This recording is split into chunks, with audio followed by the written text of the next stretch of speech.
আসসালামু আলাইকুম বন্ধুরা, আজকে আমি রান্না করব কচুর লতি। তার জন্য কেটে নিচ্ছি কচুর লতিটাকে।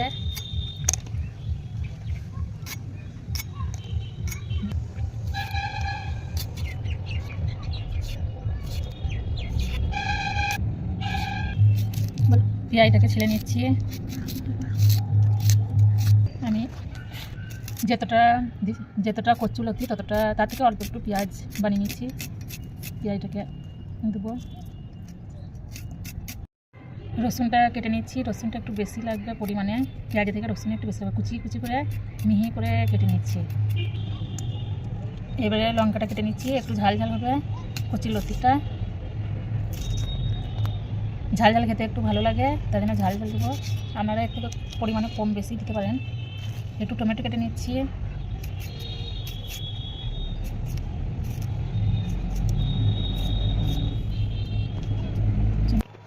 এবারে ইন্ডাকশনে চাপিয়ে দিলাম গরম পানি, একটু সামান্য নুন দিয়ে দিলাম, দিয়ে কচুর লতিটাকে একটু ভাপি নেবো।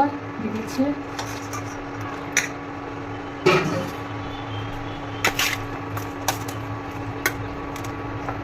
ভাপানো হয়ে গেছে, এবারে নামিয়ে নিচ্ছি। কড়াই চাপিয়ে দিলাম, তেল দিয়ে দিচ্ছি। তেল ভালো করে গেছে, এবারে পেঁয়াজ নামিয়ে নিচ্ছি। রসুন কুচি,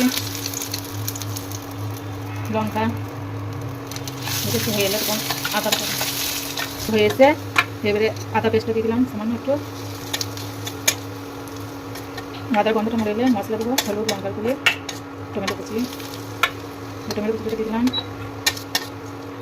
বিশেষ করে মশলা দেবো না, এই মশলাটাই রান্না দেবো। এবার এই মশলায় লঙ্কা গুঁড়ি হলুদ দিয়ে দিচ্ছি, একটু নাড়িয়ে নিচ্ছি। বন্ধুরা আমি কচুর লতিটাকে দিয়ে দিচ্ছি, নাড়িয়ে নিচ্ছি। বেশ বন্ধুরা, এবার আমি সর্ষে পেঁয়াজ দিয়ে দিচ্ছি, এখানে একটু নাড়িয়ে নিচ্ছি। নুন নিয়ে দিচ্ছি সামান্য, স্বাদ মতো নুন, চিনি দিয়ে দিচ্ছি। এবারে হয়ে এসছে, এবারে আমি তেঁতুলের কাঠটা দিয়ে দিচ্ছি। দিয়ে খানিক্ষণ নাড়াচাড়া করে নামিয়ে নেবো। ঢাকা দিয়ে রাখলাম খানিক্ষণ, ঢাকাটা খুলে দেখছি, দেখে এবার নাড়িয়ে দিয়ে নামিয়ে নেবো। একবার ট্রাই করে দেখবেন বন্ধুরা, দারুণ টেস্টি, গরম ভাতের সঙ্গে দারুণ লাগবে। হয়ে গেছে বন্ধুরা, এবারে বন্ধ করে দিচ্ছি।